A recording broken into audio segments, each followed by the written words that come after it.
Salut, aujourd'hui on se retrouve pour cette vidéo. On va découvrir un véhicule pour un petit budget qui va nous être utile pour la vie de tous les jours.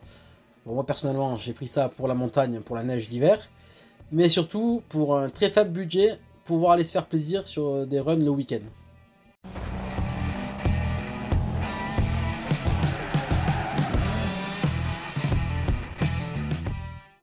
Voilà, elle est là, cette petite A4 3 litres TDI Quattro. Bon voilà, j'ai pas acheté ça pour faire du run, hein. L'idée de la vidéo m'est venue parce que ma 46 turbo était pas prête et je me suis dit plutôt que de louper le week-end, on va y aller avec.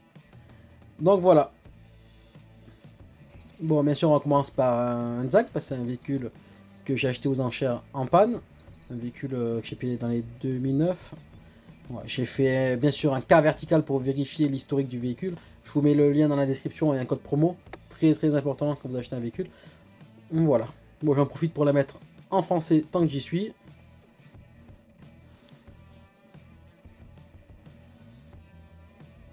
Bon, la panne, je me doutais déjà un petit peu ce que ça pouvait être, parce que le 3 litres, c'est un moteur très réputé, hein, du coup, ça pouvait pas être grand chose. Du coup, j'ai pris le risque. J'ai pris les pièces là, cette fois-ci chez Mister Auto, qui nous a fait des super prix. J'avais commandé des pièces également pour la BM. On m'a fait super tarif pour les deux véhicules.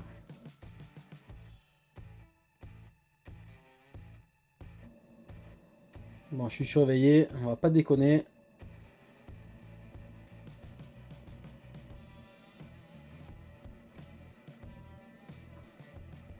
Mais voilà le verdict, voilà la panne, l'éclapé. Je m'en doutais un peu. On dit merci à l'EGR.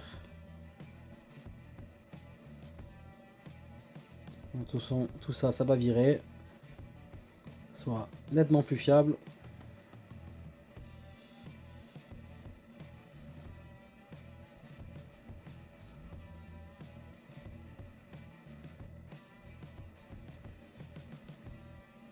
J'ai démonté les deux côtés. J'ai bien trempé dans du 85. Bien sûr, il a fallu gratter pas mal. Ensuite, on vire les clapets. On va continuer le nettoyage. Un petit bouchon pour obturer.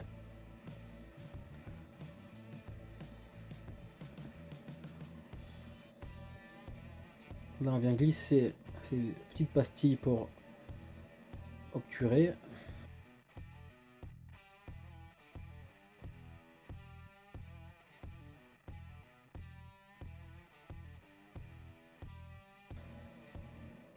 Ensuite, on passe à l'échappement. Alors, on a fait quelque chose d'économique, hein. Cette partie-là, qui est relativement droite, j'ai démonté et j'ai cassé l'intérieur au marteau-piqueur. Ensuite, on a opté pour un petit downpipe qu'on a trouvé pas trop cher sur Amazon. Je vous mets le lien. À la fin, je vous ferai un petit descriptif des pièces. On l'a équipé d'un filtre sport. Pas besoin de faire plus compliqué, ça va très bien.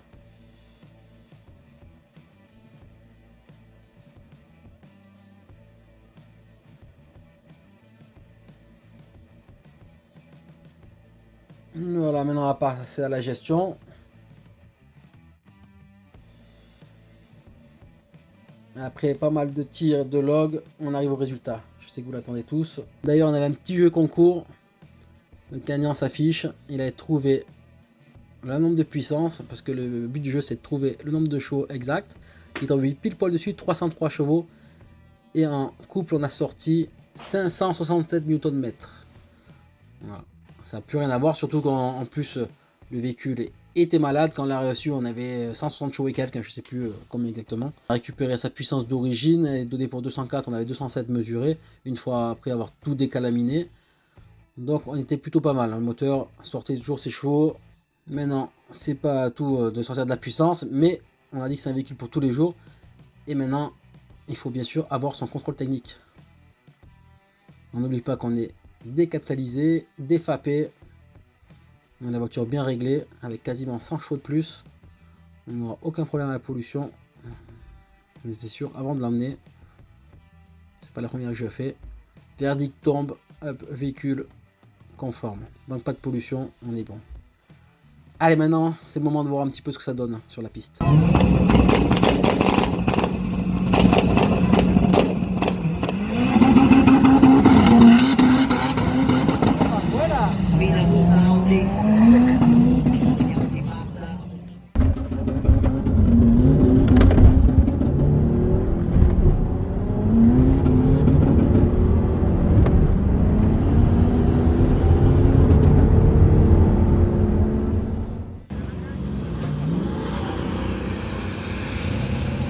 Bon, ben, je pense qu'on n'est pas trop mal pour notre petit mazout de papy là.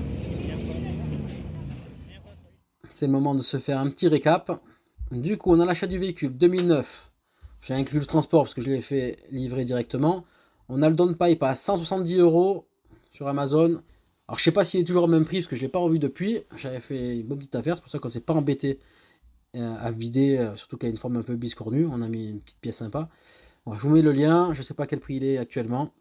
Ensuite, on a les clapets, le kit à 65 €. On doit pouvoir retrouver un peu moins cher, mais je voulais un truc sûr. Le vendeur m'a confirmé qu'il se montait bien sur mon moteur BKN. Du coup, j'ai mis le prix pour être tranquille. On a le contrôle technique, 85 €. Ça varie selon où vous allez, selon les régions aussi. Ensuite, on a la révision, parce qu'on a fait une bonne révision. On a fait même les bougies de pré-chaud et tout. Alors, on était à 105 €. Voilà, uniquement les pièces, parce que ce qu'on a fait, c'est à la portée de tous, à part la reprogrammation. Le filtre à 58 € de chez Green. Voilà. La reprog, en moyenne, ça va être 450 € chez la plupart des mappeurs. Alors après, pas chez n'importe qui non plus. Ouais, de toute façon, moi, c'est mes tarifs sans forcément les options. Il y aura un stage 2 sur ce véhicule, ils sont à ce prix-là. Voilà. Et pas mal de mappeurs corrects sont dans ces prix également. Voilà. Donc on arrive à un total de 3 936 €. Voilà. En dessous de 4 000 €, on s'est fait un véhicule sympa, un véhicule qui a moins de 200 000 km. On peut partir en vacances tranquille, on peut s'en servir tous les jours et on peut s'amuser un petit peu avec. C'est quand même relativement cool pour le budget. Voilà. Après, à améliorer, je pense que dessus, je vais y monter 4 combinés. Je vais mettre un clapet à l'échappement pour avoir un peu de bruit, parce que là, sur le week-end run, c'était pas forcément agréable de pas trop entendre le moteur, surtout quand on avait des voitures qui hurlaient un peu à côté. Bon, ça, c'est des petites bricoles que je vais faire à pas trop cher. Je commence à négocier un petit peu les combinés, c'est ce qui va coûter le plus cher. Après, le clapet, je vais le faire moi, il n'y a pas pour descendre et des miens. Voilà, j'espère que cette vidéo vous a plu. N'hésitez pas à lâcher un petit like et à vous abonner pour les prochaines. Je vous laisse sur quelques images du week-end que j'ai passé à Valentano. Voilà. Merci de m'avoir suivi, je vous dis à la prochaine. Profitez de ces quelques images.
Secondo classificato lo scorso 4 maggio al White Open con la sua Audi A4 TDI, quindi sfida tutta diesel.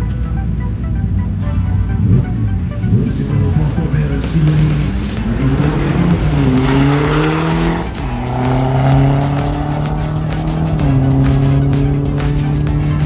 Che schiaccia giù tutti.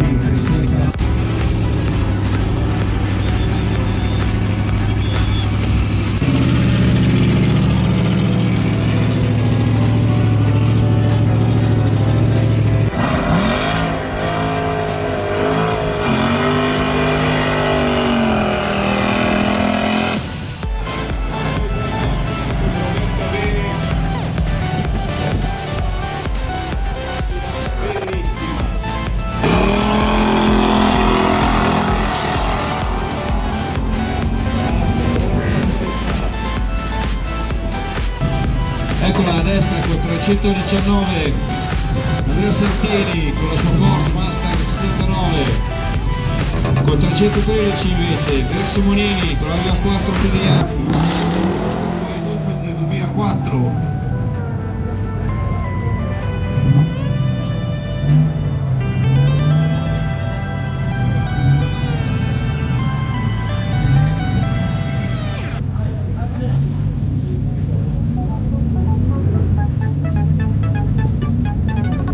Le temperature oggi permettono di sfruttare un po' di più la macchina, non si scalda molto.